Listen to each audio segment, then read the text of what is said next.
মৃত ভেবে শেষ গোসল করানোর সময় নড়ে উঠলেন যুবক। অতঃপর দ্রুত হাসপাতালে নিয়ে চিকিৎসা শুরু।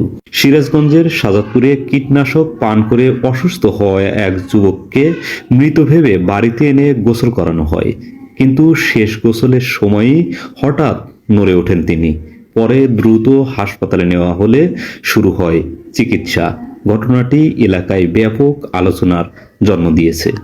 আমরা করতেছি যে মারা গেছে তারই লেল গোসল করাইছি, যে গোসল করার পর যে কাফন দাফন করে একে লিয়ে যাবেন, তাকে লিয়ে যাই রে কাফন দাফন করার আগে হেওয়ার একটু ডেক দেওয়ার হাতে তো হয়ে গেল যে না জান আছে। সিরাজগঞ্জের সাজাদপুর উপজেলার পোতাজিয়া ইউনিয়নের রাউতারা বাঁধের বাসিন্দা নাইম শেখ। তিনি ওই গ্রামের বাচ্চু মিয়ার ছেলে। প্রায় ৮ বছর আগে রেশমবাড়ি গ্রামের আলিমের মেয়ে আরিনাকে বিয়ে করেন নাইম। তাদের সংসারে রয়েছে এক ছেলে ও এক মেয়ে। পরিবারের সদস্যরা জানান, প্রায় ১ সপ্তাহ আগে স্বামী স্ত্রীর মধ্যে পারিবারিক কলহের জেরে আরিনা বাবার বাড়িতে চলে যান।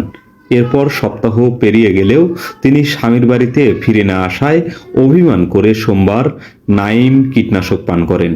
অসুস্থ অবস্থায় স্বজনরা তাকে প্রথমে সাজাদপুর উপজেলা স্বাস্থ্য কমপ্লেক্সে নিয়ে যান। সেখানে প্রাথমিক চিকিৎসা ও পাকস্থলী পরিষ্কারের পর উন্নত চিকিৎসার জন্য সিরাজগঞ্জে পাঠানো হয়। তবে তাকে মৃত ভেবে বাড়িতে ফিরিয়ে আনা হয় রাস্তা থেকেই। স্বজনরা শেষ বিদায়ের প্রস্তুতি হিসেবে গোসল করানোর সময় হঠাৎ নাইমের শরীরে নড়াচড়া লক্ষ্য করেন। বিষয়টি মুহূর্তেই এলাকায় ছড়িয়ে পড়লে স্থানীয়রা ছুটে আসেন। খবর পেয়ে ঘটনাস্থলে যান পোতাজিয়া ইউনিয়ন পরিষদের প্যানেল চেয়ারম্যান শহীদুল ইসলাম। তিনি দ্রুত একটি অ্যাম্বুলেন্সের ব্যবস্থা করে নাইমকে আবার সাজাদপুর উপজেলা স্বাস্থ্য কমপ্লেক্সে ভর্তি করেন। জান আছে মেম্বার আইলো, এই দেশে মেম্বার আইসল, হে মেম্বার গুলো তানি যখন জান আছে তাকে তানি হাসপাতালে নিয়ে এলাম আমরা চিকিৎসা দিয়ে নিতেছি। ওর শাশুড়ি ওর বউ ফোন দিয়ে শাশুড়ি ক্লিয়ারতে